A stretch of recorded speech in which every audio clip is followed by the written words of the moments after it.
What's up, gamers? Welcome back to another video. This is my Halloween video, which took a second to put together, but it's the process of me putting together my costume. I'll let Outside Cast take it away and tell you what I've got going on so far. So the main part of this costume is gonna be the bonnet with the devil horns. I feel like that is the item that makes it look like a vintage, like retro style. I did this off camera because I was just figuring out and honestly wasn't sure if I was going to turn this into a video. I basically just looked at bonnets on Pinterest and looked for like 360 images and kind of just tried to flatten it in my mind. This is what it is basically. It's a rectangle down the center of my head and then two like semicircles with a tab. And then I stitched it all together. And here is what she looks like so far. Here's a little 360. It's kind of giving old school swimmer, water polo, sportman, egg. You know, it's kind of fun. This is the workstation. It is usually my tattoo bed, but today it is for sewing. So let me show you what I got. I have 5 sheets of red felt, 3 for the bonnet itself, 1 for the horn, and then an extra just in case I mess up.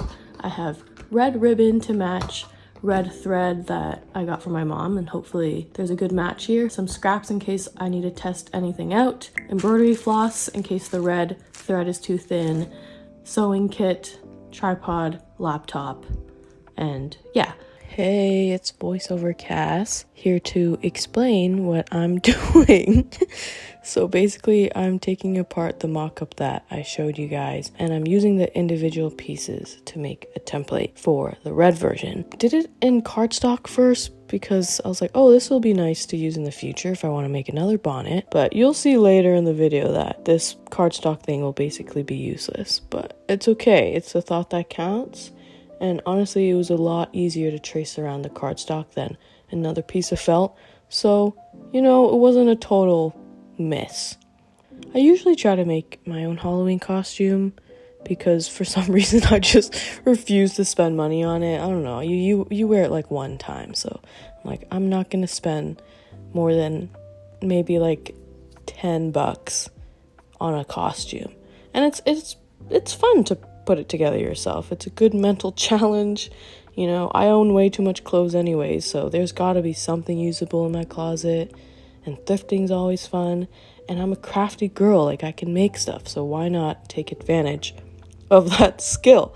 Yeah, last year I was Barnacle Boy with my partner. He was Mermaid Man, and I made my own little sailor hat and it was so cute. I was like showing it off to everybody. I don't know, as I was making it, I was telling him, I was like, oh my god, this is so much fun. This is so much fun. Like, maybe I should start cosplaying, but that's a whole side quest that I don't think I'm ready for. But I got a little taste of like making a costume and I really liked it. So this year we're doing something a bit more custom to my head instead of just sitting on top, and I think it's going pretty well so far. I don't know, you tell me. I'm confident. Maybe I have what is that called, I could probably make that itis. I don't know, maybe it's delusion, but let's say it's confidence in this case. I've been mostly watching or rewatching Mike's TV recaps during this because they're just so entertaining. Honestly, I don't even watch TV and movies anymore. I just have his videos on a loop. Like, I could get through anything with just his voice. He's just amazing and I love him. Also, my lava lamp glooping at hyperspeed is amazing. I've got half of it so far. Now I'm gonna do the other side, but we've got a little visitor. Hello, little boy.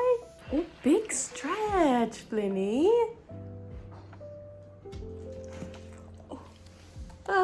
All the pieces are connected and I'm gonna try it on properly for the first time because I think there are a few things that I want to see if I can fix. Here's me trying my best not to crash out because I was honestly getting really pissed. I don't think I explained it very well in the video of me talking through the mirror. Basically, since this bonnet is made of 3 pieces, the joints were creating these really weird corners and it was just accentuated when I would pull it taut against my head. And honestly, these problems were here with the mock-up, and for some reason, I just assumed that all of these problems would disappear if I made the final piece. Obviously, it didn't. The exact same thing happened. And it was just more obvious in the final fabric because it was all the same color, so I could see all the flaws. Next step is basically to suck in all that extra fabric with just an extra seam that I didn't originally plan, but it's fine. I think the horns will disguise it a bit as well. It'll be okay. I was fighting for my life in this moment, and I was like, this was supposed to be fun. I was having fun like 5 minutes ago, and now I'm like mad, but it's fine. I got through it. It was literally okay. Hey ladies, I'm back from dinner, so I got some food in my body, and I feel better. Took in more fabric, and then I got my mom to help me mirror it on this side. Cause like, is this spot the same on each side, you think? Yeah, very close. It's pretty good. That's where my ear is here. Can you put a dot like right here? And here it is like more tip. Yeah, look, it's going a little more down now. I was thinking maybe if I should just cut it off. Oh, no. That seam is nice. Right? I think it's cute. Wow. What a project. Yeah, it's good. Okay.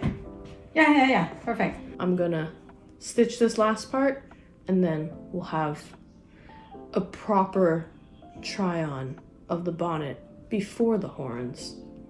So let's do that. There are a lot of time lapses in this because it turns out I'm not very good at multitasking. So I had to focus on the sewing or it would have not been finished by Halloween. So I'm just gonna yap over voiceover. I'm currently in my bed under my blanket. So tell me how the audio's going.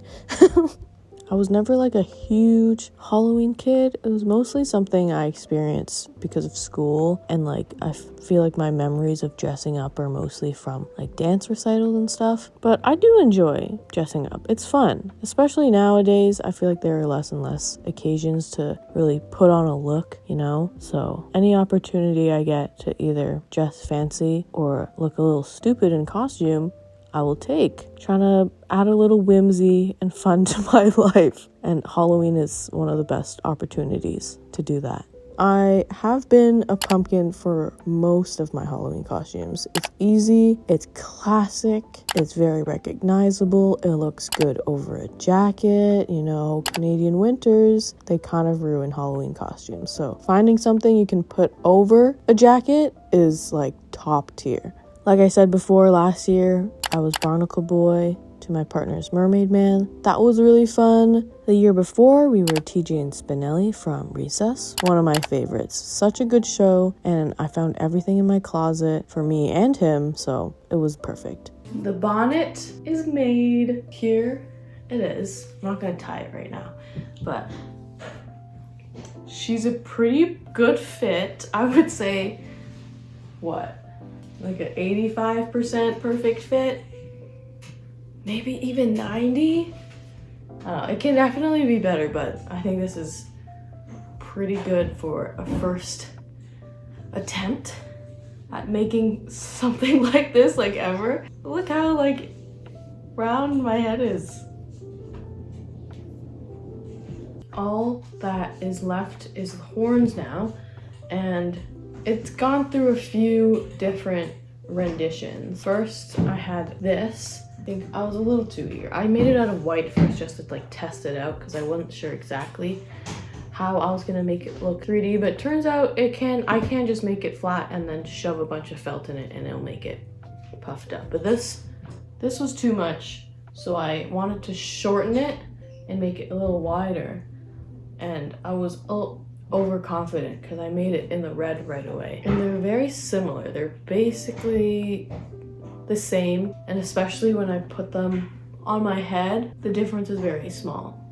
And I was asking my parents and my sister, and they said it should be shorter, and my dad said it looked like kind of giving like bull / cow, which isn't like the cutest. So we have this next rendition. Here's the little baby horn, and I think she's perfect. But yeah, it's so much more cutesy. You can see this was the first template, and now this is the new one, the difference. What do you think? Do you think I picked the right one? So this is a shape that I ended up with. It's basically I took my template, drew it one way, and then flipped it so I have like a little connecting part, just because I thought it was easier that it was one piece when sewing it to keep it lined up. I don't know if it makes a huge difference, but that's just what worked here. So I'm gonna cut this out. Now I just sew along here and then there to close it, and then I just shove a bunch of scrap felt in there, and then I'll end up with this. Good morning. It's day 2 of this project, and I got the horns made yesterday night. They're super cutie, so I'm just gonna attach them like in this area, and then I'll be all done. We are reaching the end of the video so far, so I hope you guys have been enjoying it. I've been doing a lot more video editing behind the scenes. I kind of work on and off for a YouTuber, and I've been doing a lot of video editing as well for Gap and CLK and stuff like that. So whenever I do pull up Premiere, I feel like it's work. So I'm glad I was able to kind of have fun and do this random little side project. Here is the reveal, because it's all finished. Ta-da! Here it is. I'm really happy with it, and turned out exactly how I wanted it to. And I'm gonna put together a little outfit to show you what it'll look like on Halloween.